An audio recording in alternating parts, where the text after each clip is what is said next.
మీ అబ్బాయి కోడలు వేరు వెళ్తున్నారటగా. అంతేలేమ్మా, ఈ కాలం పిల్లలు. 4 నెలలు అత్తామామలతో ఉండేటప్పటికి ఓర్పు అయిపోయింది. ఆపకుండా మాట్లాడుతున్న పక్కింటి అన్నపూర్ణ గొంతు విని లోపలికెళ్ళేది గుమ్మం దగ్గర ఆగింది లహరి అత్తగారి సమాధానం వినడానికి. మా పిల్లలు అలాంటి వాళ్ళు కాదు. కొత్త ఇల్లు అద్దెకి ఇవ్వడం ఇష్టంలేక వెళ్తున్నారు. రేపు ఏ పిల్లో పుడితే ఇక్కడికే వస్తారు. నేనే కదా వాళ్ళని చూడాలి.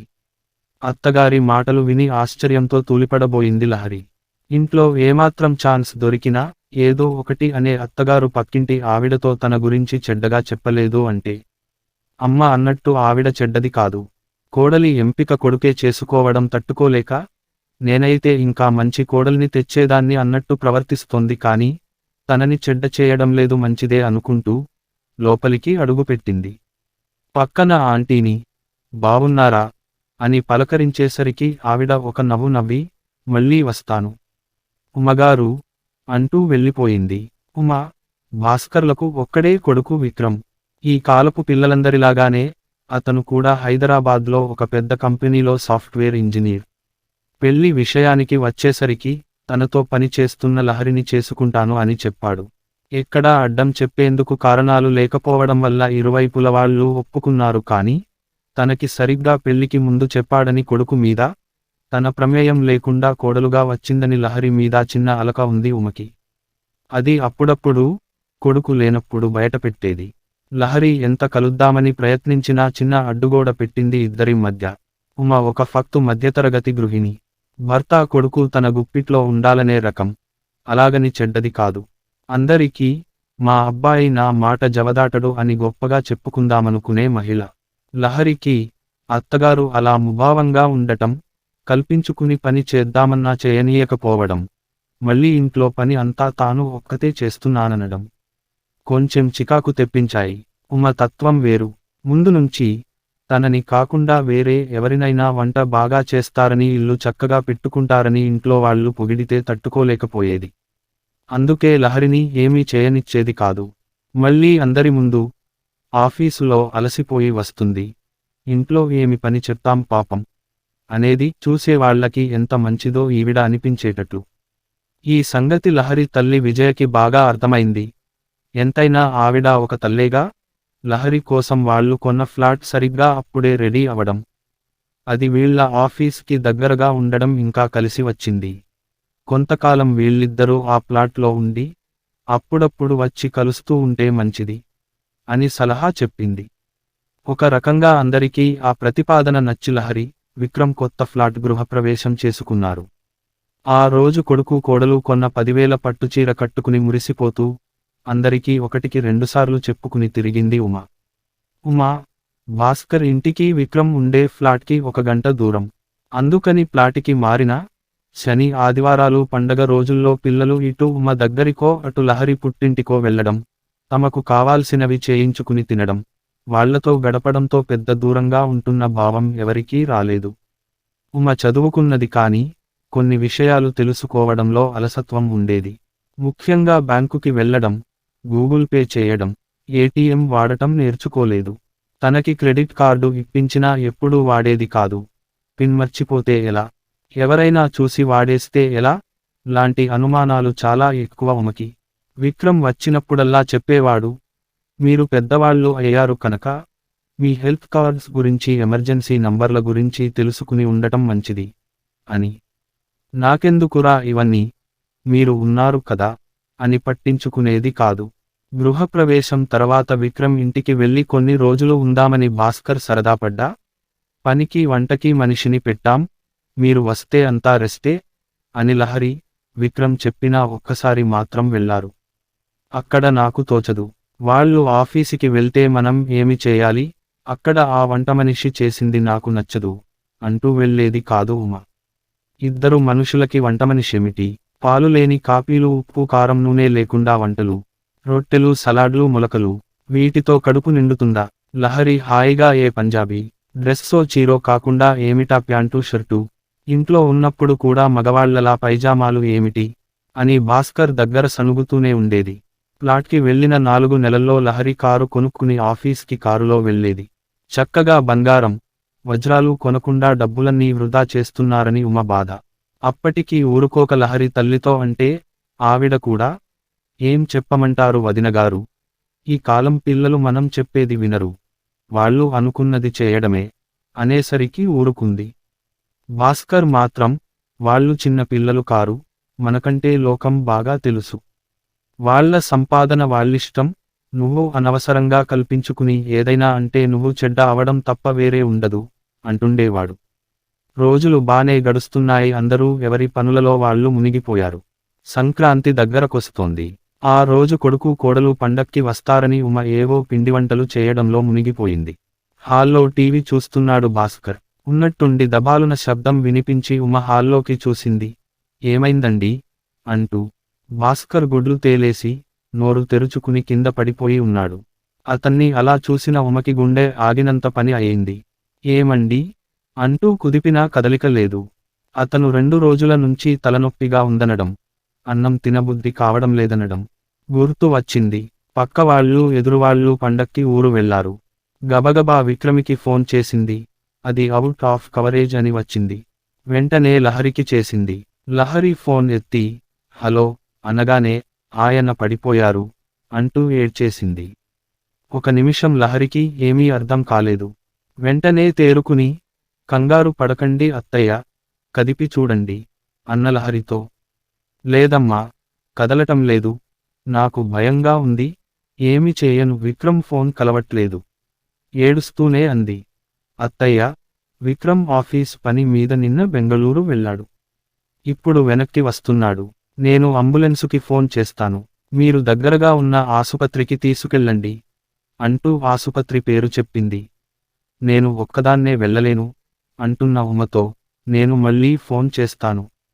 ఈలోగా మీకు మెడికల్ కార్డ్స్ ఎక్కడున్నాయో తెలిస్తే తీసి పెట్టుకోండి అని ఫోన్ పెట్టింది. అవసరం వస్తుంది అనుకున్నాడో ఏమో, ముందు రోజే భాస్కర్ కార్డ్ తీసి చూపించాడు. అవి తీసుకుని, పొయ్యి ఆపి, బ్యాగు కొంత డబ్బు తీసుకుని వచ్చేలోగా ఎవరో పిలిచారు. చూస్తే తన ఇంట్లో పనిచేసే లక్ష్మి భర్త రాజు. అతను ఆటో నడుపుతాడు. చిన్నమ్మ ఫోన్ చేశారు. సారుకి బాలేదట కదా అనేలోగా అంబులెన్సు వచ్చింది. ఇంతలో రాజు ఫోన్ మోగడం, అమ్మా, సరేనమ్మా అనడం చూసి, లహరి ఫోన్ అనుకుంది ఉమ. యాంత్రికంగా భాస్కర్ని అంబులెన్సులో ఎక్కించాక తను కూడా ఎక్కింది. రాజు ఇంటికి తాళం వేసి వెనక ఆటోలో వచ్చాడు. అంబులెన్సులోనే వాళ్ళు వైద్యం మొదలుపెట్టారు. బీపీ చూడడం, ఆక్సిజన్ పెట్టడం లాంటివి చేస్తూ ఫోన్లో చెప్తున్నారు. ఆసుపత్రికి వెళ్లి అతన్ని దించడానికి మనుషులు రాగానే రాజు వాళ్లకి ఏదో చెప్పాడు. వెంటనే ఒక డాక్టర్ పరిగెత్తుకు వచ్చి పరుగు పరుగున లోపలికి తీసుకెళ్లి వైద్యం మొదలుపెట్టారు. ఉమని బయట ఉండమన్నారు. సమయం ఎంత గడిచిందో తెలీదు కానీ, లహరి రావడం చూసి తను లేచి, అమ్మా, మామయ్య అంటూ లహరి చేయి గట్టిగా పట్టుకుంది. ఏమీ కాదు అత్తయ్య, భయపడకండి, విక్రమ్ కూడా వస్తున్నాడు, ఇక్కడ చూస్తున్న పెద్ద డాక్టరుగారి అబ్బాయి, నా స్నేహితుడు, తను ఇప్పటికే ఫోన్ చేసి ఆయనతో మాట్లాడాడు అంటుండగానే ఆ డాక్టర్ గారు బయటికి వచ్చారు. లహరి అనేసరికి, అంకుల్, ఎలా ఉంది మామయ్యకి అడిగింది. బీపీ సడన్గా ఎక్కువై మైల్డ్ స్ట్రోక్ వచ్చింది. అదృష్టం కొద్దీ మీరు వెంటనే వచ్చారు. నువ్వు ఫోన్లో చెప్పిన దానికి తగ్గట్టుగా నేను ఇంజెక్షన్ కూడా వెంటనే ఇప్పించాను. దానితో ఆయన అవయవాలకి ఇబ్బంది ఉండదు. కొంతకాలం మందులు పూర్తి విశ్రాంతి కావాలి. ఇక్కడ 4 రోజులు ఉంచి పంపుతాం. ఇప్పుడు ఐసీయూకి పంపి రేపో ఎల్లుండో రూమ్కి మారుస్తాం చెప్తుంటే పక్కన ఉమ కూడా వింటోంది. మా అత్తయ్య అని లహరి చెప్తే ఆయన ఉమని చూసి, ఏమీ పర్వాలేదమ్మా, గండం గడిచింది. మీరు కంగారుపడి బీపీ పెంచుకోకండి. ఒకసారి చూశాక ఇంటికి వెళ్ళి రెస్ట్ తీసుకుని రేపు రండి అనునయంగా అంటే ఉమ కళ్ళనీళ్లతో నమస్కారం చేసింది.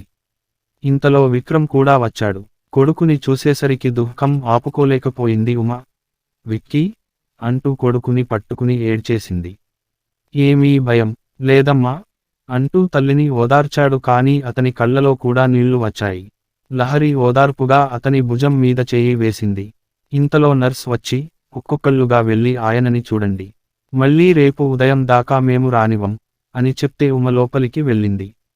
ముక్కుకి నోటికి పైపులు పెట్టి, బలహీనంగా ఉన్న భర్తని చూసి ఏడుపు వచ్చినా, నువ్వు నాన్నని చూసి ఏడవద్దు అంతా బావుంది అని చెప్పు అన్న కొడుకు మాట గుర్తొచ్చి నెమ్మదిగా ఆయన చెయ్యి నొక్కి, ఇంకో 2 రోజులు అంతే, మనం ఇంటికెళ్ళిపోతాం.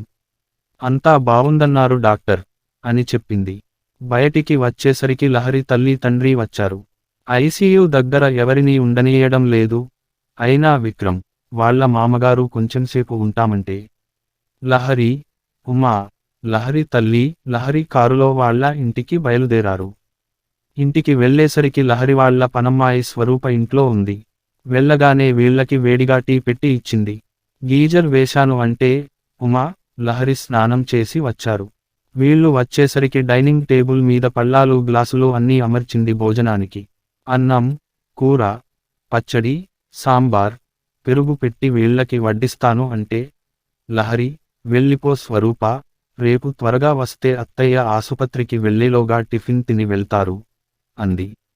సరేనమ్మా. పెద్ద సార్ ఎలా ఉన్నారు అడిగింది స్వరూప.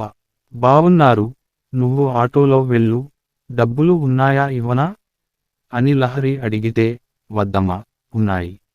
అయినా ఫోన్ చేస్తే మా ఆయన 10 నిమిషాల్లో వస్తాడు అని వెళ్ళిపోయింది. మనం ఆసుపత్రిలో ఉన్నాం కదా, ఈ అమ్మాయి వంట ఎలా చేసింది అడిగింది ఉమా. ఒక తాళంచెవి ఆ అమ్మాయి దగ్గర ఉంటుంది. ఎప్పుడైనా ఇలా అవసరం పడితే తను వచ్చి అన్ని పనులు చేస్తుంది అన్న లహరిలో, పర్వాలేదా, ఇంట్లో డబ్బులు అవి ఉంటాయి అంది ఉమా. లేదు అత్తయ్య, మేము క్యాష్ ఎక్కువ పెట్టం, అన్నీ ఫోన్ పే లోనే. ఇంట్లో బంగారం ఉంచను, ఇంకేమి తీసుకుంటుంది, హాల్లోనూ మెయిన్ డోర్ దగ్గర కెమెరాలు ఉన్నాయి. అయినా వాళ్ళకి పనులు దొరకాలంటే నిజాయితీగా ఉండాలి అంది లహరి. విక్రమ్, నాన్న వచ్చి భోంచేస్తారు, మీరు మళ్ళీ పొద్దున్నే ఆసుపత్రికి వెళ్ళాలి, ఇప్పుడు పడుకోండి అని లహరి చెప్తే రూంలోకి వచ్చి పడుకున్న ఉమ మనసులో రకరకాల ఆలోచనలు మెదిలాయి. తను వీళ్ళని, ఈ కాలం పిల్లలు, బాధ్యత తెలీదు, డబ్బు జాగ్రత్త లేదు అనుకుంది కాని, ఇవాళ లహరి ఎంత త్వరగా అన్ని జాగ్రత్తలు తీసుకుని భాస్కర్ని ఆసుపత్రిలో చేర్చింది.